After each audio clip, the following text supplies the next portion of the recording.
안녕하세요, 여러분. 2026학년도 9월 평가원 모의고사 역사 과목 총평 진행해 보도록 하겠습니다. 사이탐구 영역 대표 강사 이다지입니다. 여러분들 시험 치시느라 너무너무 수고 많으셨고요. 시험 끝나고 난 다음에 지금 머릿속에 둥둥둥둥 이런 생각 떠오르실 거예요. 교초랑 관련된 문제 그거 원나라로 풀었는데 금나라라고? 이런 얘기가 들려오면서 머릿속에 내가 놓쳤을 법한 문항들이 막 떠오르실 거예요. 그런데 그런 생각들은 잠깐 내려놓고 선생님이랑 지금부터 어떻게 수능까지 대비를 해 나가셔야 될지 전략을 한번 짜보도록 하겠습니다. 우선 세계사부터 먼저 들어가 볼 건데요. 세계사는 여러분들 시험 전반적으로 어떠셨어요? 선생님이 시험 끝나고 난 다음에 친구들이 하도 짹짹이들이 DM을 많이 보내줘서 그 DM을 보다 보면 시험이 이랬겠구나라고 하는 것이 예측이 되는데 이번 세계사는요. 난이도만 먼저 얘기를 해보면 우리 6월 평가원 모의고사가 워낙 어려웠죠. 정신 못 차리게 어려웠어요. 그런데 이번에 9월 평가원 모의고사는 6월 평가원 모의고사보다는 평이했습니다. 6월 평가원 모의고사는 전체 20문항 중에서 이거 까다로운데 라고 하는 문항이 10문항이 넘어갔어요. 한 13문항에서 14문항 정도가 까다로웠기 때문에 실제로는 시간이 부족하지 않아도 문제가 어려우니까 내가 좀 시간이 쪼들리는데 이렇게 느꼈던 친구들이 많았을 법한 시험이었다면 9월 평가원 모의고사 같은 경우에는 전반적으로 평이한 문제가 깔렸고요. 그 문항들 중에서 4, 5문항 정도만 살짝 헷갈리는 정도, 중상 정도의 난도로 출제가 됐습니다. 자, 1등급 커트라인을 47에서 50점으로 바운더리를 잡았지만 노란색으로 어디에 표시를 해뒀어요? 50점에 해뒀죠. 만약에 이 20개의 문항이 그대로 수능에서 출제가 된다고 하면 50점으로 1등급 커트라인이 될 것으로 예상을 합니다. 왜냐하면 까다로운 문항이 있기는 하지만 완전 모두가 틀릴 만한 문항이 있진 않았기 때문에 그래요. 9월 평가원부터 수능까지도 우리 아직까지 시간이 있잖아요. 그 시간 동안에 갈고 닦으면서 실력을 갈고 닦으면서 여러분들의 부족한 부분을 채워 넣는다면 사실 이 문제들이 나왔을 때는 50점이 커트라인으로 형성이 될 거라고 생각이 됩니다. 그럼 너희들이 제일 궁금한 게 실제 수능에서 어떤 문항들이 출제될까 이런 부분들이잖아. 그걸 선생님이 예측을 한번 해보자면 6월 평가원 모의고사 정도로 출제되면 너무 어려워요. 변별력은 있겠지만 9평 정도로 나오게 된다면 1등급 컷이 50점이 될 거니까 이렇게 나오기도 어렵습니다. 9월 평가원과 6월 평가원 중간 정도로 형성이 될 거라고 생각이 되고요. 전체 20개의 문항 중에서 평이한 문항이 좀 깔리는 가운데 6문항에서 7문항 정도는 까다롭게 출제가 되어야지 변별이 될 거라고 예상이 됩니다. 실제 출제 트렌드를 조금 살펴보면요. 그래도 여전히 각국사가 어려워요. 여러분들 6월 평가원 모의고사랑 비교해보면 6평은요. 서양 근현대사가 되게 까다롭게 나오면서 각국사까지 까다롭게 나왔다면 이번에는 서양 근현대사는 무난한 난이도로 출제가 됐습니다. 1, 2차 세계대전도 그렇고 현대사도 그렇고 무난한 난이도로 출제가 됐어요. 그런데 각국사는 여전히 어려웠습니다. 왜 그랬을까? 문항 유형의 답이 있죠. 세계사에서는 기존에 계속해서 트렌디하게 어렵게 출제되어 오던 문항 유형이 있어요. 지도 해석형 그리고 지역 통합형이죠. 이 문항들이 그대로 똑같이 반복돼서 출제가 되었기 때문에 그런 문항들은 여전히 여러분들이 해결하는데 어려움을 겪었을 거라고 생각이 됩니다. 자, 지도 해석형은 예전에 정말 2010년대 후반의 세계사에서 문제가 나올 때 지도 해석형은 정말 말 그대로 지도를 주는 거였지만 요즘의 지도 해석형 문항은 지도를 주지 않죠. 지도의 형태, 지리적인 형태를 글로 옮겨 놓습니다. 여러분들이 그거를 다시 글로 보면서 머릿속으로 다시 지도의 형태로 그림으로 옮길 수가 있어야 돼요. 지역 통합형도 마찬가지죠. 인도사나 서아시아사는 특히나 두드러지게 힌트를 다른 지역으로 줘요. 그러면 동시대에 그 동일한 시기에 다른 지역에서 어떤 역사가 펼쳐지고 있는지까지 알아야 되기 때문에 항상 여러분들이 공부를 할 때 개념만 파서는 안 돼요. 연표도 되고 문제풀이를 통해 기출의 트렌드까지 잡을 수가 있어야 온전한 학습이 이루어질 수 있습니다. 또 기본적으로 조금 이번 9월 평가원에서 두드러진다고 파악이 되는 것이 이거였는데 신학로 개척, 에스파냐 각국사 문제라던가 몽골과 관련해서 여러분들에게 익숙한 주제는 좀 꼴려고 하는 게 보이더라고요. 신선한 주제를 통해서. 그러니까 익숙한 주제는 소재를 신선하게 줘서 지도로 준다던가 평상시에 이렇게 출제하지 않았던 키워드를 준다던가 하는 방식으로 낯설게 출제하는 전략이 좀 보였습니다.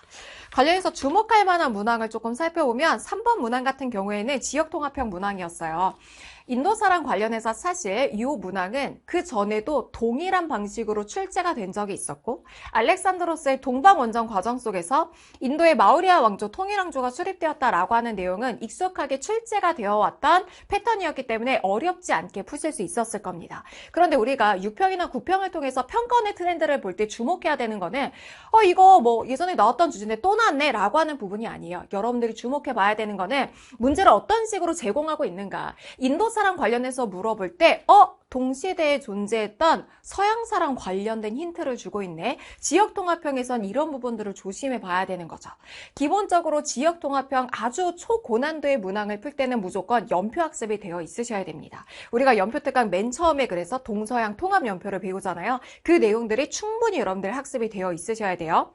자, 6번 문항 같은 경우에도 마찬가지로 지도 해석형이었는데 지리적인 형태를 글로 제시를 하고 있죠. 예를 들어서 돌거리나 북주를 통해서는 지도에 대한 지식뿐만 아니라 연표 지식 필요하죠. 이거 중국사랑 관련해서 6세기로 배웠던 내용이에요.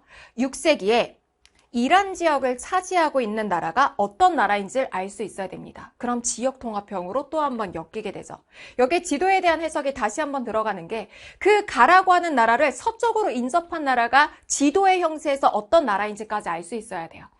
계속해서 반복되고 있는 트렌드가 제가 6평에서도 계속해서 강조했던 내용이 뭐가 있었냐면 이거는 사료 해석형 문항이야. 사료 해석을 하면은 그냥 끝나는 문항들이 아니에요. 그 사료를 해석할 때는 연표에 대한 지식도 필요하고 지도에 대한 지식도 필요합니다. 그래서 전체적인 내용을 여러분들이 폭넓게 학습할 수 있어야지 1등급을 넘어서 만점까지 가실 수 있는 시험이에요. 자, 8번 같은 경우에는 익숙한 주제를 신선한 소재로 낯설게 출제하는 방식이었어요. 에스파냐랑 관련해서 사실 각국사 문항 너무 많이 출제돼서 쉽겠지 생각을 하는 친구들도 있을 수 있겠지만 일본사랑 관련된 정보도 주고 지도랑 관련된 정보를 줌으로써 좀 낯설게 출제하는 방식, 그럼으로써 난도를 좀 올리는 모습들을 볼 수가 있었고요. 14번 문항 같은 경우에는 6월 평가원 시험과 쌍둥이 문항입니다.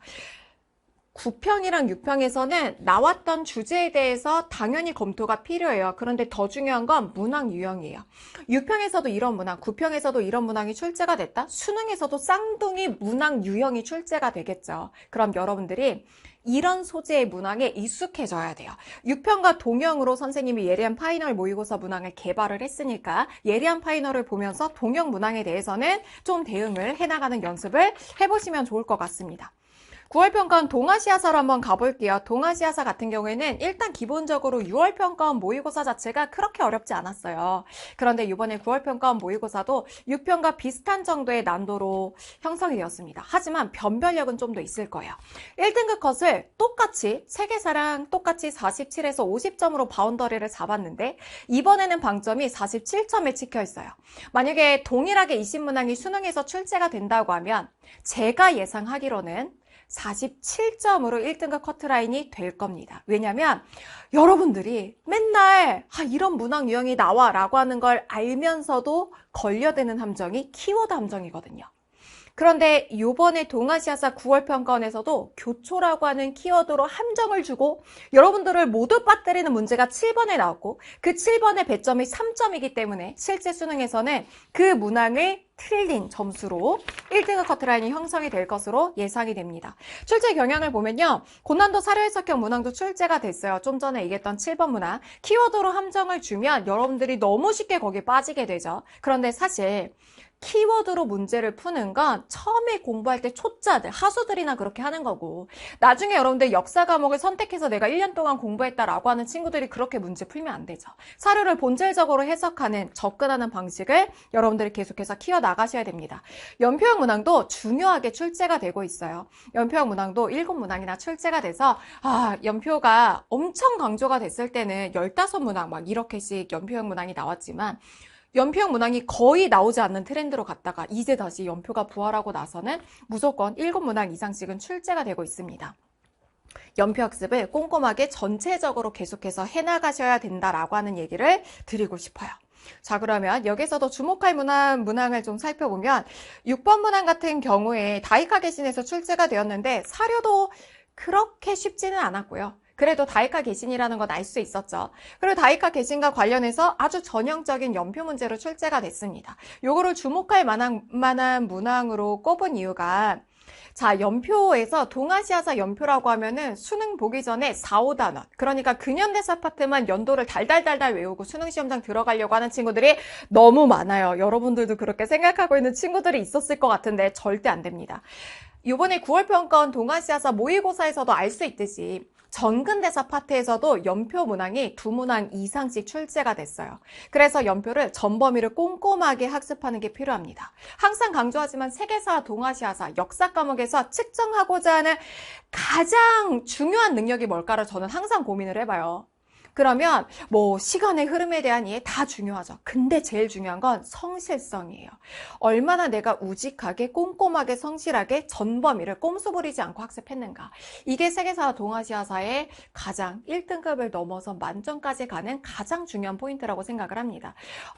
연표 문제? 근현대사에서만 나오는 거 아니야? 4, 5단원만 외우고 들어가지. 그렇게 하면은 그냥 와장창 미끄러질 수 있는 시험이 역사 시험이다. 전범위를 꼼꼼하게 학습하시는 것이 너무너무 필요합니다. 그리고 대망의 7번 문항. 많은 친구들이 여기서 틀렸을 거예요. 이 문항은요, 2번 정도는 읽어야지 온전하게 완벽하게 풀 수 있는 문항입니다. 한 번 풀어서 되는 문항이 있고 2번 정도 다시 봐야 되는 문항이 있는데 이런 문항이 그런 문항이에요. 그래서 시간을 줄여야 될 때는 줄이고 할애해야 되는 문항에선 할애할 수 있어야 됩니다. 자, 보세요. 가는 동전이 부족하여 황허강 남쪽에서는 교초만 사용하도록 하였으며 교초 키워드 보고 이거 너무 쉽네. 원나라 교초 키워드 이거 누가 몰라 라고 생각하면 너무나 크게 무조건 틀렸을 만한 그런 함정 문항이었죠. 그러면 약간 싸한 걸 느껴야 돼요. 아니, 교초, 원나라랑 관련된 문제라면 이 문항 배점이 3점이 아니겠죠. 근데 3점이잖아요.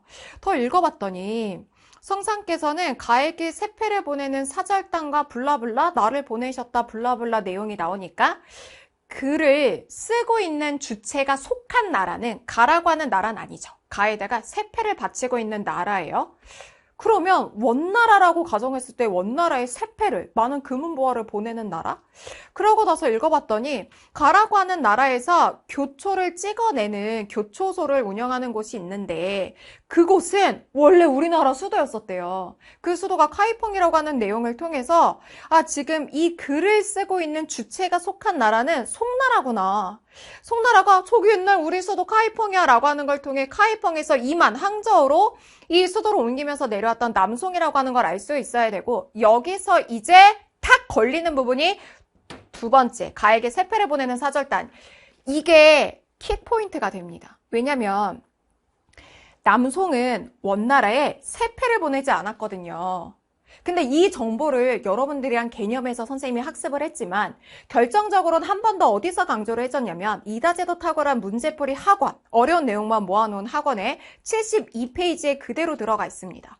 원대의 송으로부터 매년 막대한 양의 비단과 은, 이 비단과 은이 세패를 뜻하죠. 원나라는 송으로부터 세패를 받았는가? 정답 X예요. 왜 그렇다 그랬죠? 원나라는 남송을 멸망시킨 주체이지 세패를 받지 않았어요. 멸망을 시켰지. 그럼 다시 원점으로 돌아가서 이 내용은 뭐가 돼요? 송나라를 남쪽으로 몰아내고 북쪽을 장악하고 있으며 교초를 발행한 건 교육과정상 우리가 원나라로 배우는 거지 금나라에서도 교초를 발행했습니다. 그리고 이런 식으로 키워드로 함정을 주고 파는 문제는 그전에도 계속해서 출제되어 왔던 패턴이죠. 예를 들어 그 이전의 평가원 시험에서도 역참을 주고서도 다른 시대를 원나라가 아닌 다른 시대를 물어봤던 적도 있으니까요. 절대로 키워드 함정 문항에 빠져드시면 안 됩니다. 교초를 통해서 오류를 유도한 거였고요. 가는 금나라죠. 금나라는 송나라를 남쪽으로 몰아내고 막대한 양의 세패를 받았으니까요. 해서 이런 내용들로 여러분들이 키워드가 나오더라도 좀 더 정확한 키워드를 잡아낼 수 있어야 되고 금나라라고 넣고 난 다음에 맨 마지막 줄을 봤더니 금의 수도인 중도에 도착하여 황제를 아련하였다라고 하는 내용을 통해 좀 더 확신을 가지셨으면 좋습니다. 사실 정말 어느 정도로 내 실력이 좀 어느 정도 반열에 올라섰다라고 들면 이 문제 풀면서 생각할 거예요. 이거 다 원으로 풀겠네. 근데 나는 금나라인 거 알지. 이렇게 생각하는 친구들도 분명히 있었을 겁니다. 그럼 앞으로 여러분들이 어떻게 수능 역사, 동아시아사, 세계사를 대비해 나가야 되느냐 이렇게 전략을 짜드리고 싶어요. 여러분들이 지금 등급에서 3등급 이하다라고 하면 이건 뭐가 흔들린다? 필수 커리큘럼이 흔들리는 겁니다. 선생님한테 많은 질문, 뭐 DM이나 아니면 Q&A나 많은 질문들이 들어올 때 진짜 많은 질문, 의외의 질문들이 이런 거예요. 선생님 제가 지금 개념만 딱 끝냈는데요. 앞으로 수능까지 시간이 막 부족한데 지금 모의고사를 해야 될까요? 뭐 연표 특강을 해야 될까요? 당연히 연표 특강을 해야죠. 개념, 문제풀이, 연표 특강은 필수 커리큘럼이에요. 여러분들이 요리를 하려고 하는데 요리 재료가 없으면 안 되잖아요. 개념, 문풀, 연표는 재료예요. 그런데 모의고사, 신선한 모의고사, 파이널 모의고사는 요리를 어떻게 하면 완벽하게 잘할 수 있는지에 대한 테크닉을 가르치는 강의예요. 그럼 여러분들에게 중요한 재료가 없는데 테크닉을 배워서 뭐예요? 내가 아직 3등급 이하이고 개념이 좀 후들거려 라고 하면 개념, 문풀, 연표를 정교하게 가다듬어가는 작업을 먼저 하고 그 다음에 파이널 그리고 신선한 모의고사로 넘어오셔야 됩니다. 그런데 내가 만약에 1, 2등급을 왔다 갔다 한다? 그런 상황에서는 개념 어느 정도 되어 있는 거예요. 여기에서 약점만 보완해 나가시면 됩니다. 그 약점을 찾아 나가는 과정을 모의고사를 통해서 정교화하셔야 돼요. 모의고사 문제를 풀고 난 다음에 내가 왜 틀렸는지에 대해서 점검해야 된다. 거의 전 영역의 모든 선생님들이 얘기하지 않나요? 그럼 선생님은 조금 더 거기 디테일하게 들어가서 자 생각을 해봅시다. 사료 해석이 안 됐어요. 사료 해석이 안 됨이라고 적어 놓더라고요. 아니죠. 사료 해석이 왜 안 됐는지를 파악을 하셔야 돼요. 이 사료가 해석이 안 된 이유는 북주가 6세기에 존재했다는 걸 몰라서 6세기를 몰라서였구나. 그건 연표가 안 된 거예요. 그럼 내가 모의고사를 풀어보면서 내가 틀리거나 아리달송했던 부분에 실수를 교정해 나가는 치밀한 작업, 이 작업을 1, 2등급권에 해당하는 학생들은 계속해서 해 나가셔야 됩니다. 자, 여기까지 선생님은 총평을 마치도록 하고요. 선생님이랑 자세한 해설 강의 통해서 만날게요. 여러분 해설 강의에서 만나요.